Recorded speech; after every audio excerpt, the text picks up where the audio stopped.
Les 5 Vécènes en voie de disparition dans l'univers Grimm. Qui sont-ils et quelle catastrophe a pu amener leur espèce au bord de l'extinction? Dans cette vidéo, on plonge dans les dossiers les plus secrets des Grimm pour déterrer les Vécènes les plus rares de l'histoire. À la 5e place de notre classement des Vécènes les plus rares, nous trouvons les Genio Inokuo, un Vécène tortue qui, lorsqu'il se transforme, voit sa peau se recouvrir d'écailles vertes, ses lèvres devenir plus fines et son nez s'aplatir. Ses yeux s'éclaircissent et prennent une couleur vert-marron. Contrairement aux tortues, les Genio Inokuo n'ont pas de carapace. Cependant, leurs écailles sur leur dos forment des motifs distincts qui diffèrent d'un clan à un autre. Ils possèdent également des griffes noires qu'ils utilisent pour creuser.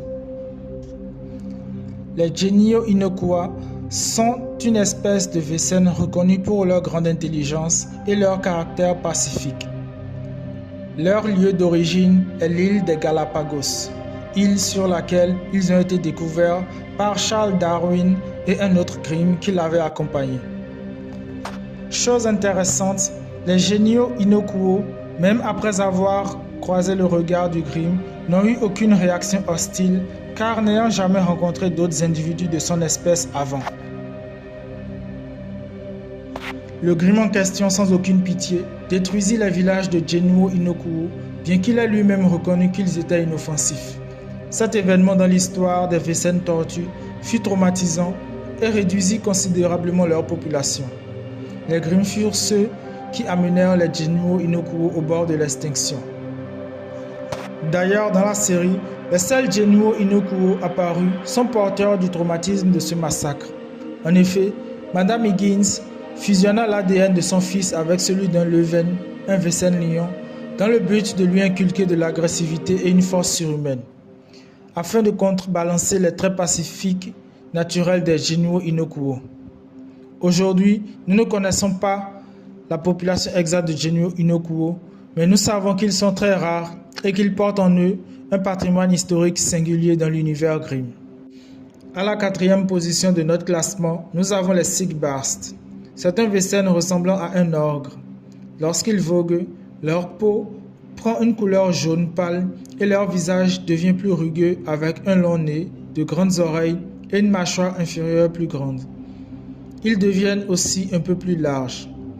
Mais les caractéristiques ayant fait des Sigbast les Vécènes les plus difficiles à tuer sont leur force surhumaine, leurs os plus denses et leur peau plus épaisse que la moyenne.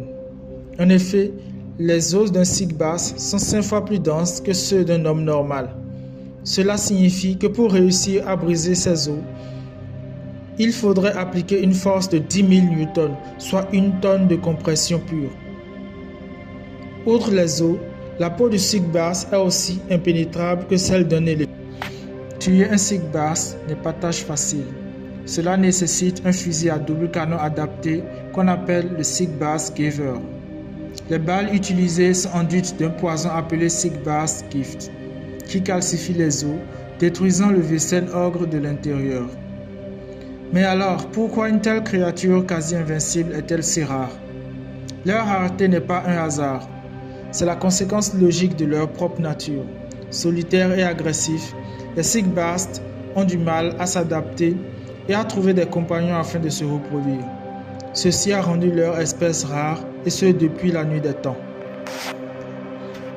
La 3e place de notre classement revient au Spinetoad, un Vécène type araignée dont les femelles sont surnommées veuves noires. Lorsqu'ils se transforment, les Spinetoads ont les contours du visage creusés, des poils urticant leur peau sur les avant-bras, leurs yeux deviennent noirs et 2 mandibules avec 2 crochets se forment à la place de leurs incisives supérieures. Les femelles Spinetoads, comme les araignées veuves noires, tuent leurs compagnons après accouplement. Même s'il peut y avoir des cas particuliers où par amour, elles les épargnent.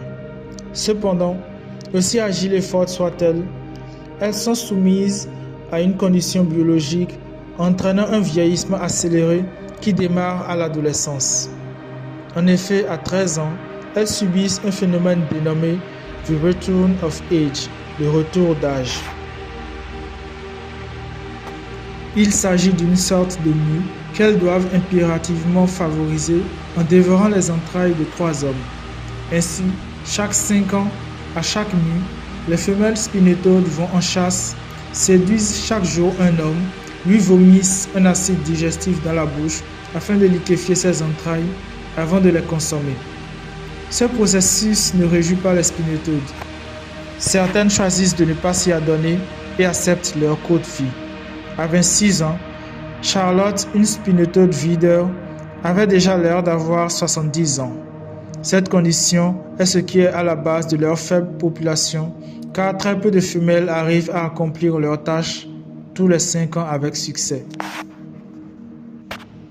Le prochain Wesen sur la liste est le Gluhenvolk. Ce sont des Wesen à la base des légendes sur les extraterrestres. Avec leur forme reptilienne et leur peau bleue luminescente, ils ont influencé les légendes urbaines sur les aliens. C'est une espèce calme de nature, mais qui n'hésite pas à défendre les siens quand ils sont en danger. La bioluminescence des Gluhenvolk est causée par la présence de luciférase, une enzyme trouvée dans plusieurs autres organismes comme les lucioles.